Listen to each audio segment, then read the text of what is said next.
What's cracking YouTube? So back with another video, and finally I've come to the point where the peak starts, which will be the last few weeks before the competition starts in the beginning of May. So I'm very excited, and it will be very fun because obviously the peaking part is the fun part because that's where the volume drops and the weights get higher, and I like the high weights. And especially now, since I haven't been training with really heavy weights, because I train every day, squat, bench, and deadlift every day, so it can't be really high with that frequency.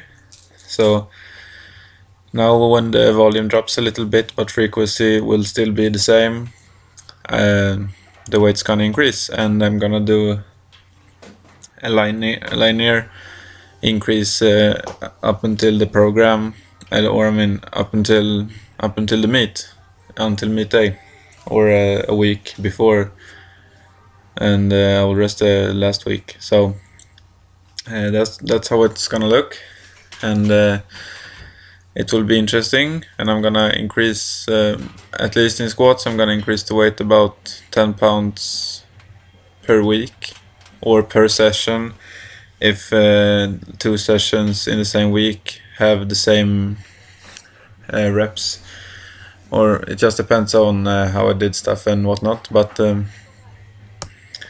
it's gonna be great, and I'm looking forward to see the end result, and I'm very excited to do that.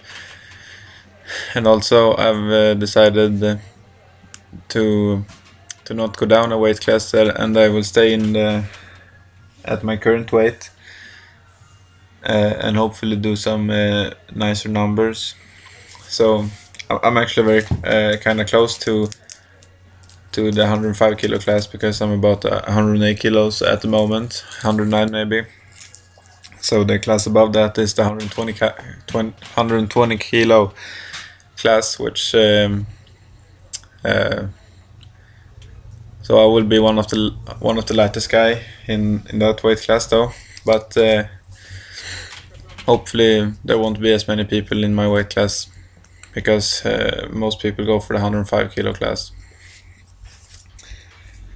and I'm not really close to breaking any Swedish records, so for me it doesn't really matter. I just want to put up some big numbers and do it for myself, just see what I'm able to do, and that's what's matter right now.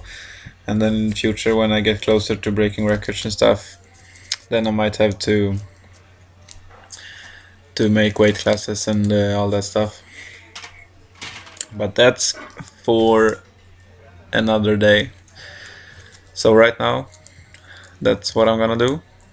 And also, here's the deadlift. I did the deadlift before the bench press because I was quite lazy and I didn't want to go back and forth, so I just dropped the bar after I did the front squats and put on some weights and did some deadlifts. And the deadlift frequency is probably the hardest of all, because the day before this I pulled 170 kilos for a couple singles, and then to the day after pull kind of heavy again. Well, we'll see in the future how I'll do with the frequency on the deadlift. I might just pull like 3 days a week, and on the other days maybe just do some back work like rows and stuff like that, or maybe some stiff leg deadlifts to work my hamstrings, because I feel like that helped a lot. So that's what I might do instead of pulling so often with the heavy weights, because that felt kind of heavy anyway. So we'll see how it goes. And then move on to the bench press and did some pyramid sets. I worked my way up to 125 kilos, and I will do the same pyramid way every Monday, and I have a pyramid on Wednesday and Friday as well, but those will work. I will work my way up with some days I have a single as the top of the pyramid, and some there's a double, but I will work my way up. And and the weight will increase slightly each session and each week. So by the end of the peaking cycle, I'll be around where my current max is. So that's all for this video. Thanks for watching. Make sure to subscribe if you haven't already, and we'll see you guys in my next peaking video.